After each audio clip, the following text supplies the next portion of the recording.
การใช้ชีวิตอยู่ภายใต้กฎหมายของอเมริกานี่เป็นแนวใดเนื่องจากว่าทุกมื้อนี้เขาได้เห็นข่าวของหลายๆคนออกมาเกี่ยวกับบรรดา Hello สบายดีทุกคนสบายดีแม่บ้านสบายดี FC ทางในและต่างประเทศสบายดีไอ้อุ่นสบายดีมื้อนี้เขาก็มีหลายเรื่องสิมาเล่าแต่ว่าก่อนอื่นมื้อนี้เขาจะมาพา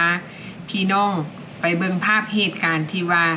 การใช้ชีวิตอยู่ภายใต้กฎหมายของอเมริกานี่เป็นแนวใดเนื่องจากว่าทุกมื้อนี้เขาได้เห็นข่าวของหลายๆคนออกมาเกี่ยวกับบรรดาคนที่อยู่แบบผิดกฎหมายเข้าเมืองมาแบบผิดกฎหมายแม้กระทั่งคนที่อยู่นี่แล้วเฮ็ดผิดกฎหมายเฮาสิพาไปเบิ่งว่าคนที่เขาเจ้าเข้าเมืองมาอยู่แบบผิดกฎหมายแล้วเขาเจ้าไปทำงานนั่นโดยภายใต้กฎหมายใหม่ของรัฐบาลชุดนี้นั้นเป็นแนวใดแต่ว่าก่อนอื่นเบิดแม่บ้านจะมาทำความเข้าใจกับหลายๆคนก่อนคือพี่น้องบางคนก็อาจจะฮู้แล้วว่าเจ้าหน้าที่ไอซ์เป็นไผมาจากไสและเฮ็ดเวียกเกี่ยวกับหยังแต่ว่าก็ยังมีอีกบางคนหรือว่ากลุ่มคนจำนวนหนึ่งที่ยังบ่ทันได้เข้าใจว่าไอซ์นี่แม่นไผเฮ็ดหน้าที่หยังฮู้แต่ว่าแม่นไอซ์ตำรวจไอซ์เนาะบางเทื่อนะพี่น้องอยู่ทางเมืองลาวเฮาก็ยังบ่ทันได้เข้าใจแจ้งว่าอันที่เฮาเฮ็ดคลิปออกไปได้ยินแต่ข่าวอยู่ในทีวีว่าไอซ์หรือว่าตำรวจไอซ์แมนอย่างเนาะคือไอซ์แมนที่เขาเจ้าเขียนว่าคือน้ำก้อนเนาะ ICE แมนย่อมาจากไสและเฮ็ดทำหน้าที่หยังเนาะแม่บ้านสิมาอธิบายให้ฟังเนาะว่าไอซ์นี่มันย่อมาจากไสเนาะก็คือเขาจะบอกว่าในการบริบทของการบังคับใช้กฎหมายของคำว่า ICE นั่นย่อมาจาก Immigration and Custom Enforcement เป็นหน่วยงานของรัฐบาลกลางภายใต้กระทรวงความมั่นคงแห่งมาตุภูมิของสหรัฐอเมริกาซึ่งทำหน้าที่ใช้บังคับกฎหมายของรัฐบาลกลางที่ควบคุมการควบคุมชายแดนศุลกากรการค้าและการตรวจค้นเข้าเมืองตามที่รัฐบาลของสหรัฐอเมริกาได้ระบุว่าถึงแม้เจ้าหน้าที่ไอซ์บางครั้งจะระบุตัวเองว่าเป็นตำรวจแต่ว่าตำรวจไอซ์นี่จะแตกต่างจากตำรวจท้องถิ่นเนื่องจากว่าตำรวจท้องถิ่นกับตำรวจไอซ์มีหน้าที่รับผิดชอบที่แตกต่างกันและเจ้าหน้าที่ไอซ์มีหน้าที่รับผิดชอบเฉพาะเกี่ยวข้องกับการบังคับใช้กฎหมายของการตรวจค้นเข้าเมืองจะเว้าง่ายๆคือว่าเจ้าหน้าที่ไอซ์นั่นเป็นเจ้าหน้าที่ที่เอาไว้สำหรับเป็นตำรวจกวดคนเข้าเมืองคือคนเข้าเมืองมาแบบผิดกฎหมายบ่คนที่อยู่แบบผิดกฎหมายแล้วก็แม่นเข้าเมืองมาแบบผิดกฎหมายแล้วก็ทำความผิดมื้อนี้เราก็จะพาทุกคนไปเบิ่งเกี่ยวกับวิดีโอที่คนก่อสร้างอยู่รัฐ South Carolina อยู่ Charleston Airport ตอนนี้ก็จะกำลังก่อสร้างอยู่เนาะพี่น้องเนาะแปลว่าก็จะการเอาตัวรอดหนีจากรู้ยินข่าวว่าตำรวจสิมาก็คือเฮานี่แหละคือสมมุติว่าเฮาไปเฮ็ดเวียกคือเฮามีหมู่เฮ็ดเวียกกรรมกรนำกันโดยที่เฮาเข้าเมืองมาแบบผิดกฎหมายแต่ว่าหลายๆคนก็มาอยู่นี่เขาเจ้าก็คือสิมาอาศัยอยู่นี่หลายฟ้าหลายปีแหละเขาเจ้ามีอาชีพกรรมกรและมีมื้อนึงเขาเจ้าได้ยินข่าวว่าเจ้าหน้าที่ไอซ์สิลงมากวดบุกจับคนที่เฮ็ดเวียกอยู่ในแคมป์ก่อสร้างส่วนหลายแม่นมีแต่คนอีลีโกหรือว่าคนที่บ่มีบัตรแบบผิดกฎหมายนี่เจ้าหน้าที่ไอซ์เข้ามาจับกุมเขาเจ้าก็มีแจ้งข่าวบอกให้กันฮู้พอดีบังเอิญเมื่อนั้นก็เจ้ามีสายบอกว่าพวกตำรวจไอซ์มาเด้อพากันบอกกันตำรวจมาแล้วพากันเล่นหนีออกจากห้องทำงานที่ก่อสร้างนั่นล่ะไผว่างก็พากันแล่นขึ้นรถพากันบอกกันว่ามาแล้วพี่น้องการใช้ชีวิตอยู่ภายใต้กฎหมายของอเมริกา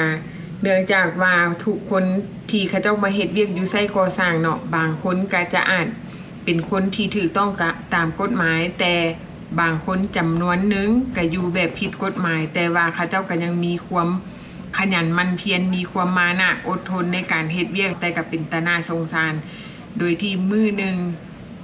รัฐบาลมีการเปลี่ยนแปลงกฎหมายมีการเปลี่ยนแปลงเฮ็ดให้กลุ่มคนเหล่านี้ได้อยู่แบบระหวาดระแวงอยู่แบบภาวาดภาวาไปการก็อยู่เฮ็ดเวียกด้วยความบ่ได้เต็มเม็ดเต็มหน่วยอยู่แบบย่านโดยที่มีมือหนึงเจ้าหน้าที่ไอได้ลงกวดค้นไส้ก่อสร้างที่เขาเจ้าเฮ็ดอยู่ Charlotten Airport เมนเนาะเป็นไส้ก่อสร้างอยู่สนามบินเนาะ นั่นแหละสนามบินอยู่รัฐSouth Carolina ก่อสร้างนี่ก็ว่ามีแต่คนHispanic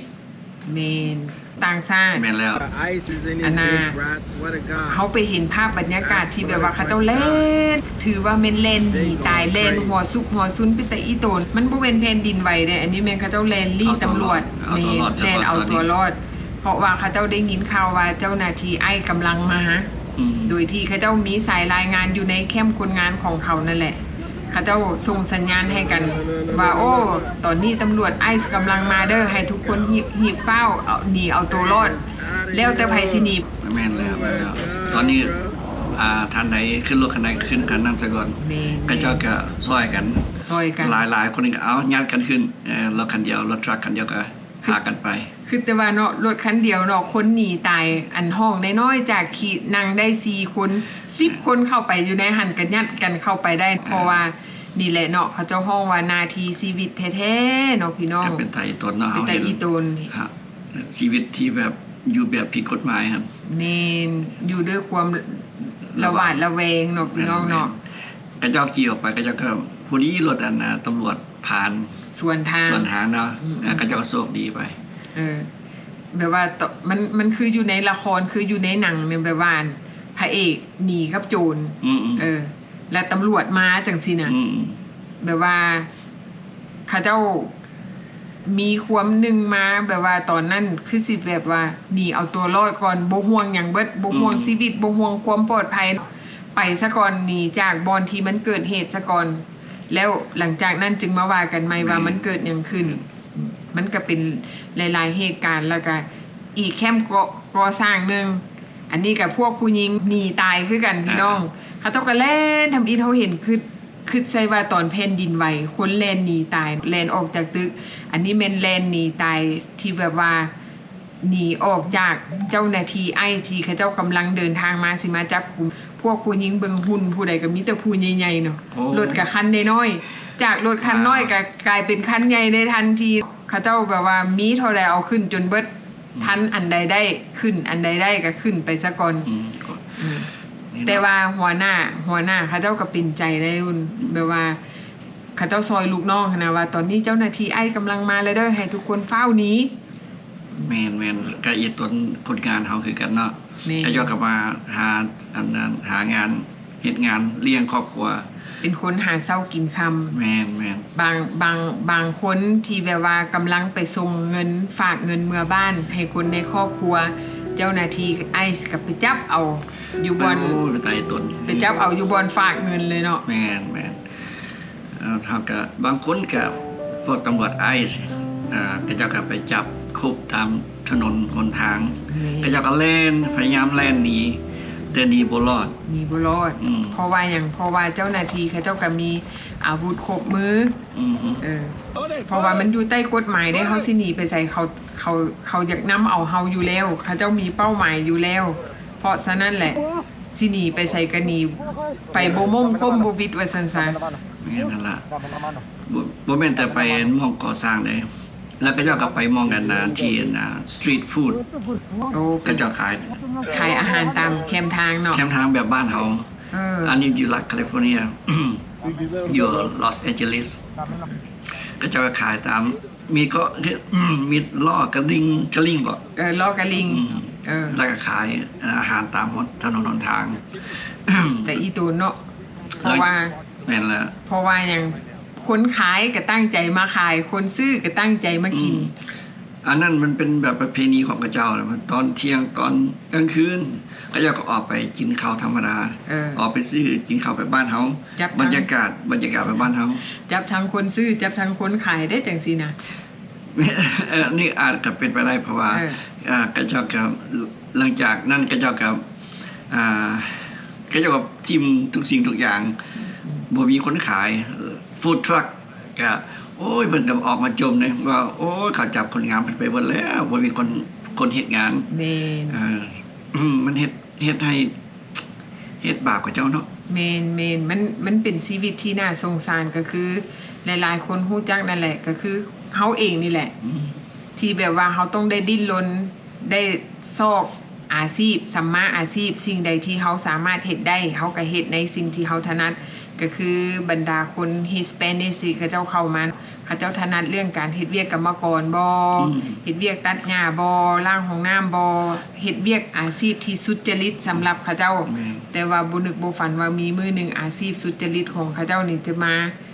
ถูกตำรวจจับกุม ว่านะที่ตำรวจจับคนกลุ่มเนาะอันน่ะมีคนหนึงที่เขาเจ้าเฮ็ดเวียกอยู่ทางตึก 2-3 ชั้น แม่น เราเห็นตำรวจขึ้นมาที่จับเรานะเราก็ขึ้นบ่ทันเราก็คิดว่าจะเอาตัวรอดแล้วเราก็โดดลงไปเลย ตึก3ชั้น 3 โดดลงมาเจ็บสาหัส แม่นแล้ว แต่อีตัวเด้เนาะพี่น้องเนาะนี่แหละเนาะคิดว่ามันเบิ่งจังหนึงก็คืออุบัติเหตุ หรือว่าเราตั้งใจโดดบ่หรือว่าจังใดวะ คือตามที่รายงานก็จะว่าเราตั้งใจโดด โอ้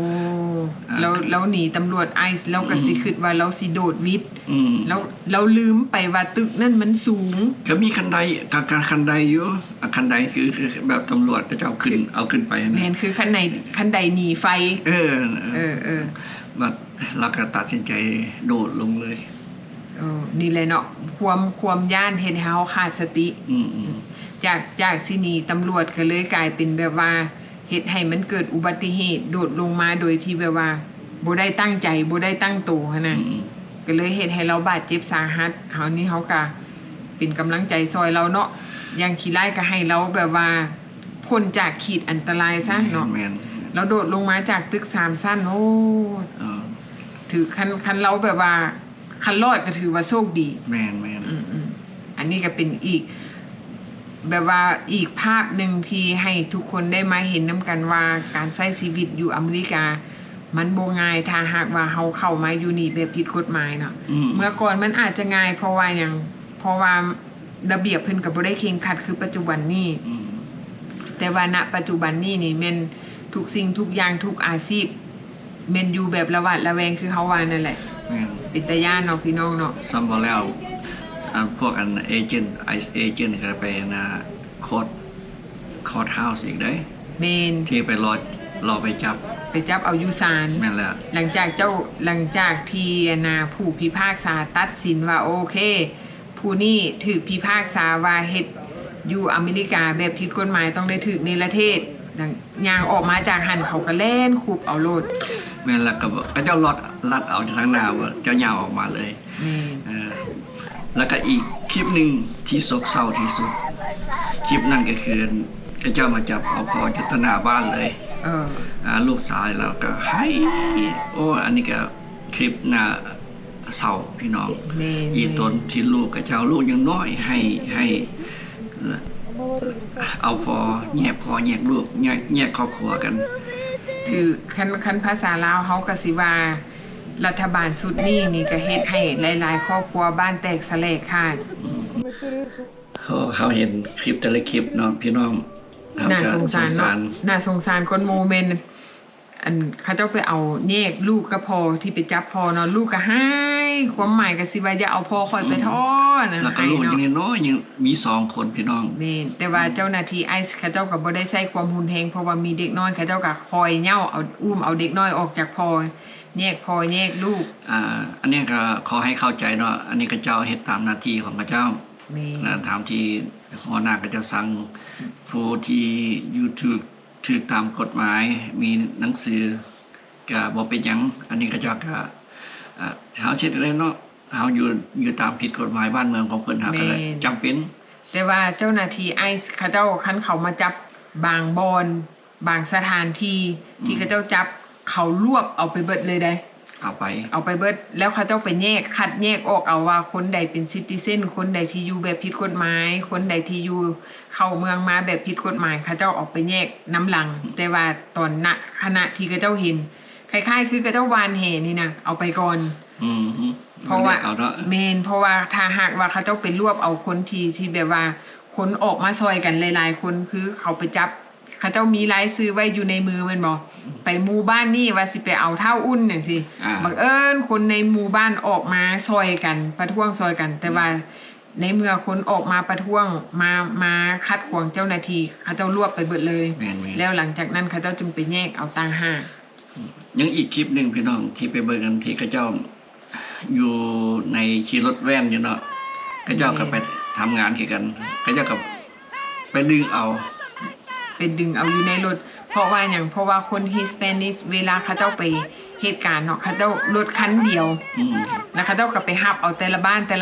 หับเอาแต่ละจุดแล้วขึ้นรถคันเดียวไปนํกันคือแบบบ้านเฮานั่นแหละกรรมกรก่อสร้าง